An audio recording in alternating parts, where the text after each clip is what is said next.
जय हिंद दोस्त, आज हम बात करते हैं 10वीं क्लास के फिजिक्स के दीर्घोत्तरीय प्रश्न, जिसमें हम 5 अंक के जो भी प्रश्न फिजिक्स के पूछे जाते हैं उस क्वेश्चन को बनाएंगे। बाकी क्वेश्चन इसके बाद कवर कराएंगे। अब चलिए हम क्वेश्चन को चालू करते हैं। कौन कौन से क्वेश्चन संभवतः इस बार पूछे जाएंगे आपके एग्जाम में।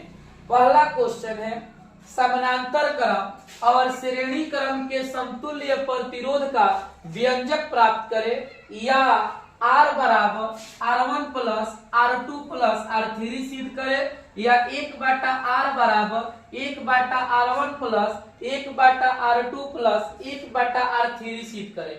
दूसरा प्रश्न है, विद्युत ऊर्जा क्या है तथा W बराबर I² सिद्ध करें। इसी के आधार पर P बराबर I² एवं P बराबर V² सिद्ध करना है।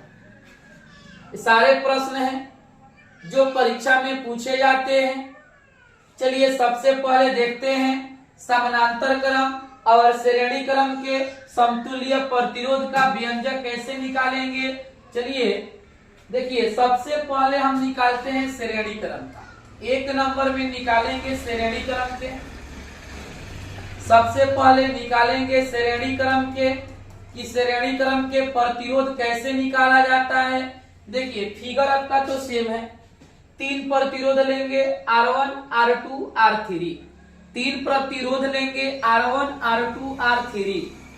पहला प्रतिरोध का विभवांतर V1 होगा, दूसरा प्रतिरोध का विभवांतर V2 होगा, तीसरा प्रतिरोध का विभवांतर V3 होगा। प्रवाही धारा I होती है।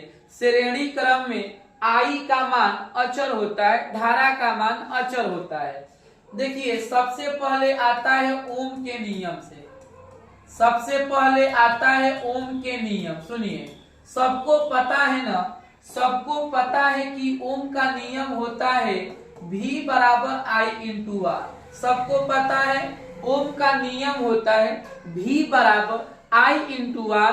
ओम का नियम एग्जाम में पूछ लिए जाते हैं। कभी कभी 2 अंक में भी पूछे जाते हैं, कभी कभी 5 अंक में भी पूछे जाते हैं। ओम का नियम क्या होता है कि जब किसी चालक तार में धारा प्रवाहित किया जाता है, निश्चित ताप पर प्रवाहित किया जाता है, तो प्रवाही धारा उत्पन्न विभवांतर के समानुपाती होता है।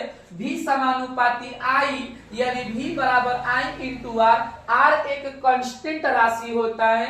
R को प्रतिरोध कहते हैं। प्रतिरोध का ऐसा ही मतलब ओम होता है।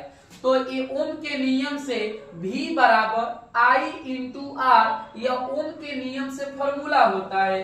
अब हम तीनों विभवांतर बारी बारी से निकालेंगे। तो पहला विभवांतर है V1। पहला विभवांतर है V1। ओम का नियम होता है V बराबर I इंटू R। पहला विभवांतर V1 है। तो देखिए सब में प्रवाहित धारा I होगा, सब में प्रवाही धारा I होगा। V1 का प्रतिरोध है R1, यानी ये बनेगा IR1। V1 बराबर बनेगा IR1। इसके बाद दूसरा विभवांतर है V2। दूसरा विभवांतर है V2।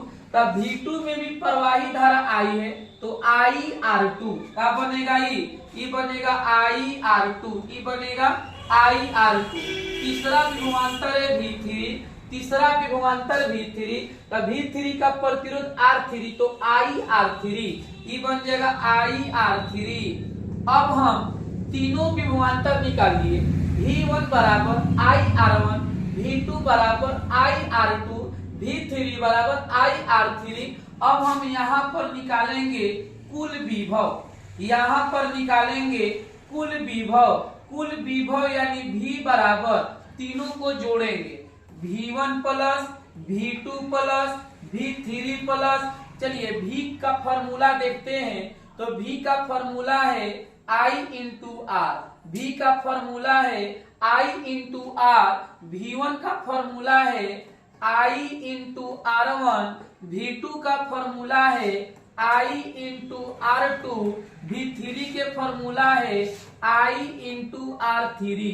कॉमन इसमें होगा, कॉमन इसमें होगा, तीनों में कॉमन I है, तीनों में कॉमन आई है, कॉमन लेंगे आई तो कोठा में बचेगा R1 plus R2 plus R3।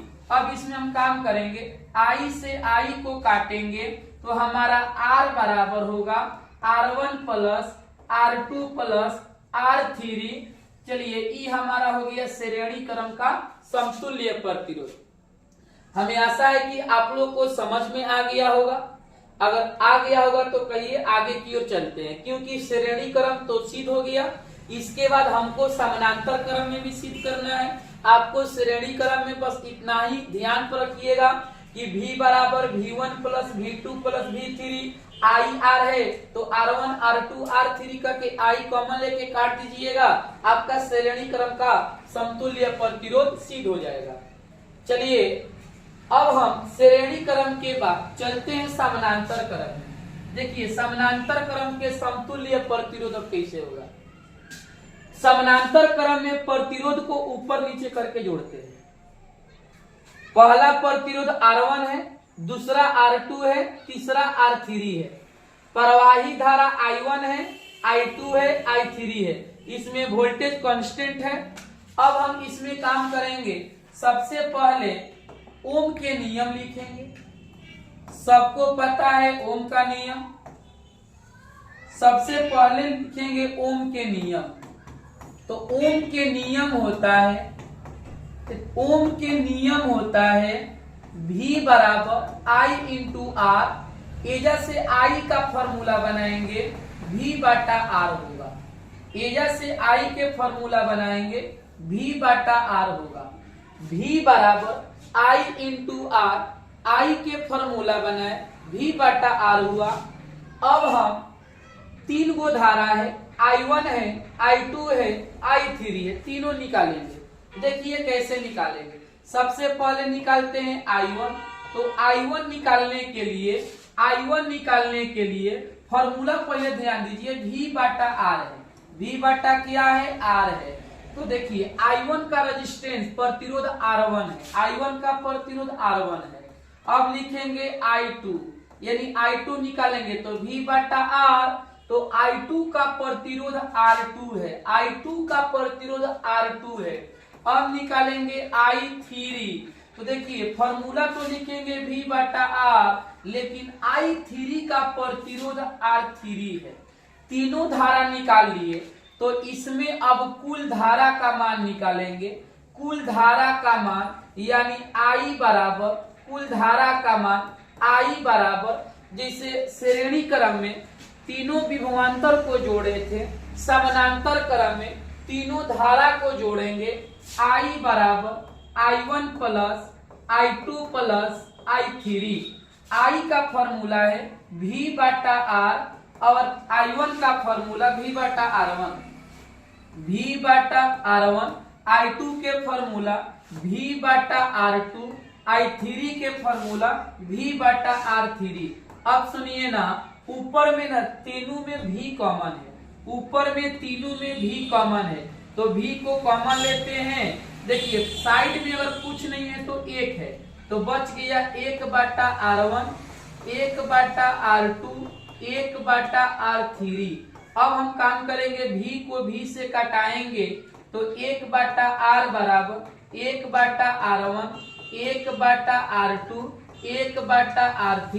यह आ गया आपका समानांतर क्रम का प्रतिरोध। यह आ गया आपका समानांतर क्रम का प्रतिरोध। अगर वीडियो अच्छी लगी हो तो एक बार लाइक जरूर करिएगा और अपने दोस्तों में शेयर जरूर करिएगा और चैनल को सब्सक्राइब कर दीजिए कि ताकि आगे वाले जितने वीडियो है आपके पास सब पहुंच जाए।